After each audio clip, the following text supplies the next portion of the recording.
जैसे कृष्ण को बांधना यशोदा मैया के लिए संभव ही नहीं है, लेकिन जब प्रयास से कृष्ण उस पर ऊपर दया बरसाते हैं, कृपा करते हैं, तब वो यशोदा मैया बांध पाती है।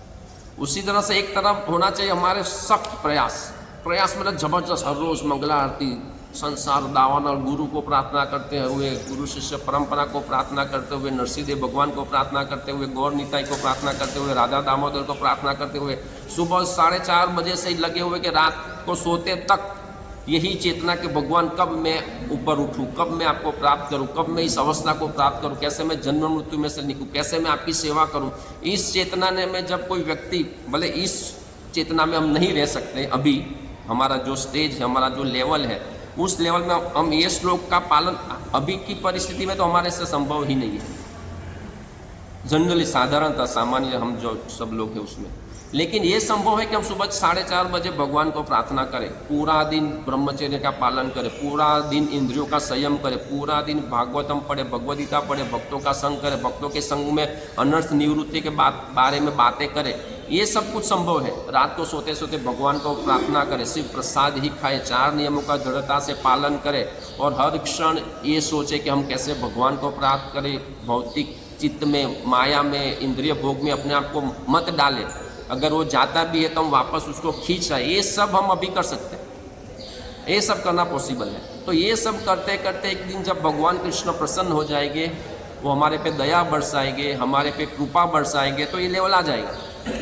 कल ये लेवल नहीं आएगा जनरल। अगर पिछले जन्मों का बहुत ही बैलेंस है, कर्म है, भक्ति है, और पिछले जन्मों की बहुत ही भक्ति अधूरी है, तो हो सकता है कि ये लेवल तात्कालिक इंस्टेंट मिल जाए किसी को, रेयर केसेस में।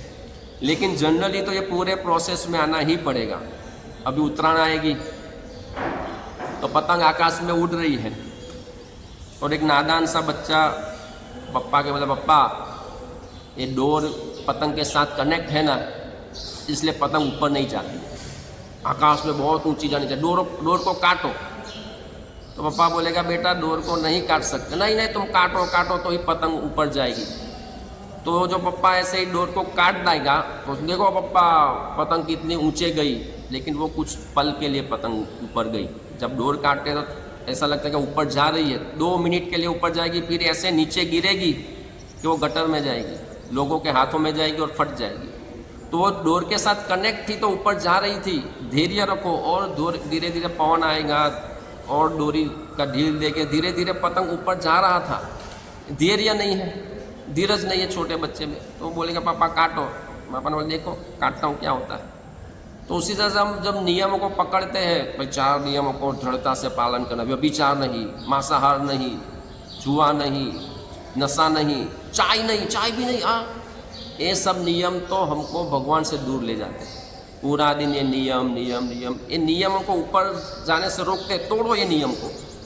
तो जब कोई व्यक्ति नियम को तोड़ देता, हाँ मैं मुक्त हो गया, अभी मुझे कोई नियम पालन करने का ज़रूरत नहीं है, भगवान का नाम तो मैं पूरा दिन लेता ही रहता हूँ, ये 16 माला करने का कोई ज़रूरत नहीं है। चाय पी ली तो उसमें क्या होगा, चाय पीकर मुझे नींद नहीं आती है और फिर मेरी माला अच्छी होती है। तो ये तो मैंने चाय को भगवान की सेवा में लगा दिया। तो देखो मैं चाय भी पीता हूँ और मैं नियम को तोड़ता भी हूँ, मैं माला भी नहीं करता, मेरी प्रगति हो रही है।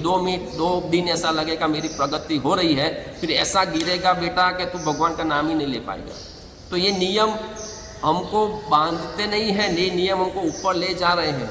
ये सब नियम, इंद्रियों को संयमित करो, ये मांस मत खाओ, ये मदिरा मत पियो, ये तंबाकू मत खाओ, ये सब नियम हमको ऊपर ले जाते हैं। वो पतंग की तरह जो डोर के साथ कनेक्ट है तो ऊपर जा रहा है।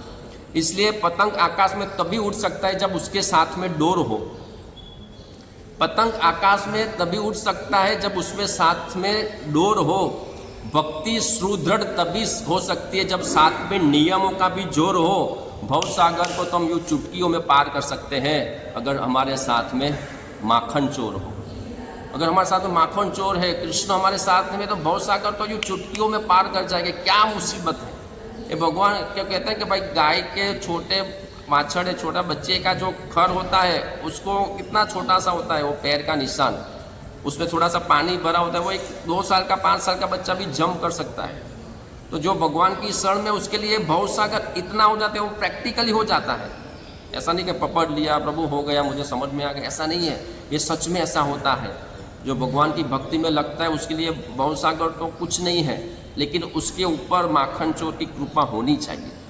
वो डोर के साथ कनेक्ट होना चाहिए, वो नियमों के साथ कनेक्ट होना चाहिए, वो हर रोज़ भागवतम का रीडिंग करना चाहिए, हर रोज़ 16 माला ध्यान से करना चाहिए, हर रोज़ मंगला आरती करना चाहिए, ब्रह्मचर्य का पालन करना चाहिए। ये सब करते करते माखन चोर की कृपा होगी और हमारा पतंग उड़ेगा आकाश में, हमारा भक्ति उड़ेगा, हमारी भक्ति जाएगी भगवान तक और हम खुद भगवान तक जाएंगे।